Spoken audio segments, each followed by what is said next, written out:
அனைவருக்கும் வணக்கம். இன்னைக்கு என்ன விஷயம் பேசுறோம் அப்படின்னா, இந்த அளவுக்கு கூட இருக்கிற நபரை இப்படி எல்லாம் செய்வாங்களா அப்படின்ற மாதிரி தான் தோணுது. என்னன்னா, ஒரு பிரியாணி பாத்திரத்துல கூட இருக்கிற ஒரு பெண்மணி இது கொலை செஞ்சு அவங்கள பாத்தீங்கன்னா உடல் பாகங்களை தனித்தனி எடுத்து அது ரயில் மூலமா எடுத்து போயிருக்காங்க. ரயில் மூலமா எடுத்து போயிட்டு ஆக்ராவில் போலீஸ் கண்டுபிடிச்சு அதுக்கப்புறம் சென்னைக்கு வந்திருக்கிறாங்க கூடுவாஞ்சேரிக்கு. இது எப்படி நடந்தது, எப்படி கண்டுபிடிச்சாங்க, என்னென்ன விஷயங்கள், எதுக்காக கொலை செய்யப்பட்டது அப்படின்றத பத்தி நம்ம இந்த வீடியோல பேச போறோம்.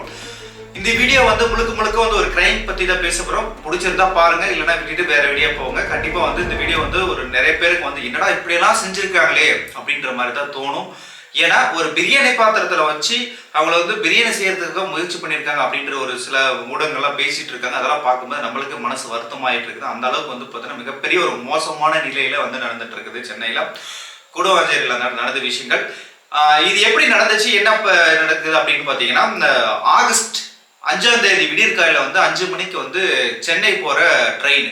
இது எங்க சென்னை சென்ட்ரல்ல இருந்து போற ட்ரெயின்ல என்ன பண்றாங்க அப்படின்னு பாத்தீங்கன்னா, ஒரு பெண் ஒரு நபர் 2 பேர் சேர்ந்து சின்ன வயசுல தான் அவங்க என்ன பண்றாங்க அப்படின்னா, சென்னை சென்ட்ரலுக்கு வராங்க. அது வரும்போது ஒரு சூட் கேஸ் எட்டு வராங்க. அந்த சூட் கேஸ் எட்டு வரும்போது என்ன பண்றாங்க அப்படின்னு பாத்தீங்கன்னா, அதுக்குள்ள உடல்களை கட் பண்ணி தலையை மட்டும் வேற இடத்துல எங்க தூக்கி போட்டுட்டு மற்ற உடல் பாகங்கள்லாம் கட் பண்ணி அது சூட் கேஸ் மூலமா அனுப்பிச்சுட்டு இருக்காங்க. என்ன நடக்குது அப்படின்னா, சென்னை சென்ட்ரலுக்கு வராங்க. டெல்லி போற ட்ரெயின்ல ஜெனரல் வார்டில் என்ன பண்றாங்க அப்படின்னா, அந்த சூட் கேஸ் எடுத்து வச்சிடறாங்க.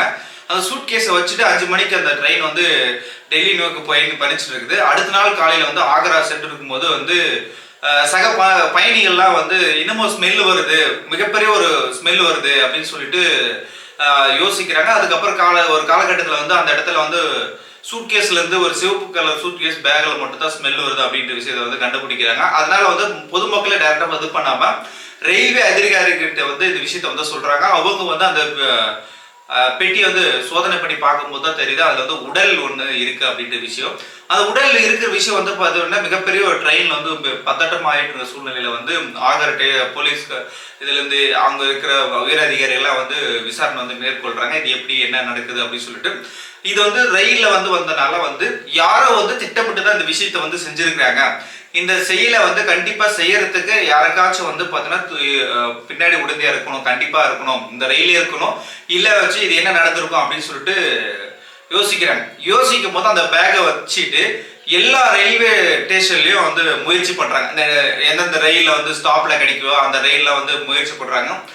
எங்க ஸ்டார்டிங் பாயிண்ட் அந்த ரயில்வேல இருக்கோ அந்த ரயில்ல இருந்து ஸ்டார்டிங் பாயிண்ட் தேடுறாங்க. தேடும்போது கிட்டத்தட்ட 350 கேமராக்கு மேல பரிசோதிக்கிறாங்க. 350 கேமரா பரிசோதிக்க அப்புறம் தான் விஷயம் தெரிய வருது. இதுல ஒரு பெண்ணோ ஒரு நபரோ அந்த சூட் கேஸ் இழுத்துட்டு வர மாதிரி இருக்குது. அந்த ஃபுட்டேஜ் வைக்கிற பாத்துக்கோங்க. இப்போ அந்த மாதிரி வைக்கும் போது அவங்க பாத்தீங்கன்னா இவங்க தான் இருக்காங்களா அப்படின்னு சொல்லிட்டு சந்தேக பேர்ல முயற்சி பண்றாங்க. இவங்க யாரா இருக்கோ, என்ன விஷயங்கள் என்னக்காக நடந்திருக்கு அப்படின்ற விஷயத்துல கோணத்துல தேட ஆரம்பிக்கிறாங்க. அங்க தேடும் போது சென்ட்ரல்ல இருந்து கூடுவாஞ்சேரிக்கு லோக்கல் ட்ரெயின்ல போயிடுறாங்க. சென்னையில இருக்கிற கூடுவாஞ்சேரி செங்கல்பட்டுல போயிடுறாங்க. போயிட்டதுக்கு அப்புறம் அங்க மசூதி தெருன்னு சொல்லிட்டு அந்த ஒரு இடத்துல இருக்கு. அந்த இடத்துல போயிட்டு அவங்க குடியிருக்காங்களாட்டுக்குது. இவங்களை போயிட்டு மேற்கொள்றாங்க. விசாரிட்டு பார்க்கும்போது அந்த இடத்துல அந்த வீடு பூட்டிட்டு இருக்குது. அப்போ போலீஸ்காருக்கு அப்பதான் அந்த இடத்துல சந்தேகம் மேலும் வலுப்படுக்குது. வலுப்பெடுத்ததுக்கு அப்புறம் என்ன நடக்குது அப்படின்னு கேட்டீங்கன்னா, ஒருத்தரை விசாரிக்க ஆரம்பிக்கிறாங்க. அதுக்கப்புறம் அந்த வீட்டை உடைச்சு சோதிக்கலாம், என்னென்ன இருக்குது அப்படின்ற விஷயத்தை சோதிக்கிறாங்க. சோதிக்கமாக தான் தெரியுது அந்த இடத்துல பிரியாணி பாத்திரத்துல உடல வச்சுட்டு ஒரு அடுத்த பிரியாணி செய்யறதுக்கான முயற்சிகளை செயல்பட்டு இருக்க மாதிரி தோணுது.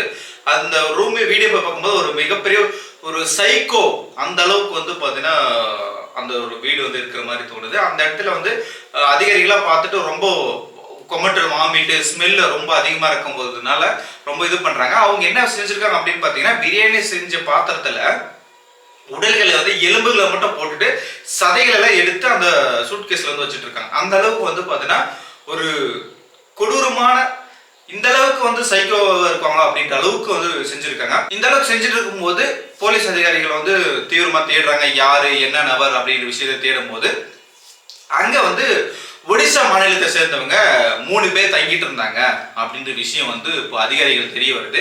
அந்த 3 பேர் யாரு அப்படின்னு விசாரிக்கும் போது ஒரு 38 வயசு மிக்க ஒரு பெண்மணி வந்து கூட வேலை செய்யக்கூடிய ஒரு கம்பெனில பிரைவேட் கம்பெனில இருந்து வேலை செய்யறாங்க. அந்த ஏசி ரிப்பேர் செய்வாங்க அந்த கம்பெனில இருந்து வேலை செய்யறவங்க கூட வந்து இவங்க வந்து தங்கி இருந்திருக்காங்க. அவங்க தான் வந்து சமீபத்தில் வந்து இறந்தவங்க. அவங்களும் ஒடிசாவை சேர்ந்தவங்க தான். இப்போ வந்து அவங்க யாரு என்ன விஷயங்கள் எப்படி வந்து இவங்களுக்குள்ள லீக் ஆச்சு அப்படின்ற விஷய கோணத்துல என்ன கேஸ் என்ன பிரச்சனை அப்படின்னு தேடும் போது அந்த பெண்மணிக்கு 19 வயசு நபர் வந்து ஒரு மாணவன் வந்து இருக்காங்க. அவங்களோட பையன் அவருடைய கணவர் வந்து இறந்துட்டாரு. ஆனா பட் வந்து இவங்க ஒன்னா இருக்கும்போது அம்மா மகன் இருக்கும்போது வந்து பார்த்தோம்னா நல்லா தான் இருந்துச்சு.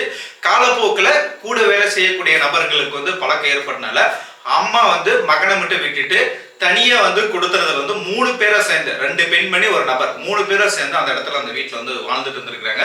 கிட்டத்தட்ட ஒரு 3 மாசம் வந்து வாழ்ந்துட்டு இருக்காங்க தகவல் கிடைக்குது. அந்த 3 மாசம் வாழ்ந்துட்டு இருக்கும் போதுதான் இந்த மாதிரி விஷயங்கள் வந்து இப்ப நடந்திருக்கு அப்படின்னு சொல்லிட்டு போலீஸ் தகவலும் முதல் கட்ட விசாரணை வந்து மேற்கொண்டு இருக்காங்க. இந்த நபர்களை வந்து தீவிரமா தேடி இந்த என்னத்துக்காக செஞ்சாங்க என்ன தூண்டுதல் என்ன பிரச்சனை அப்படின்றது ஒன்னொன்னதான் விசாரிச்சுட்டு இருக்காங்க. ஆனா பட் வந்து இது வரைக்கும் அவங்க வந்து பிடிபடல. யாரு இந்த குற்றத்தை வந்து செஞ்சிருப்பாங்களா அப்படின்னு தேடுறாங்க. சந்தேகிக்க நபர் வந்து ஒன்னும் வந்து பிடிபடல. போலீஸ் அதிகாரிகள் வந்து தீவிரமா தேடிட்டு இருக்காங்க அப்படின்ற விஷயம் தான் தெரிய வருது. இது வந்து ஒரு விஷயம் அந்த மகன் வந்து வழக்கு வந்து பதிவு பண்ணிருக்காங்க. நம்ம என்னோட அம்மா வந்து சமீப காலமாக வந்து காணவில்லை அப்படின்னு சொல்லிட்டு வழக்கு பதிவு பண்ணி மிஸ்ஸிங் கேஸா வந்து தேடிட்டு இருக்காங்க.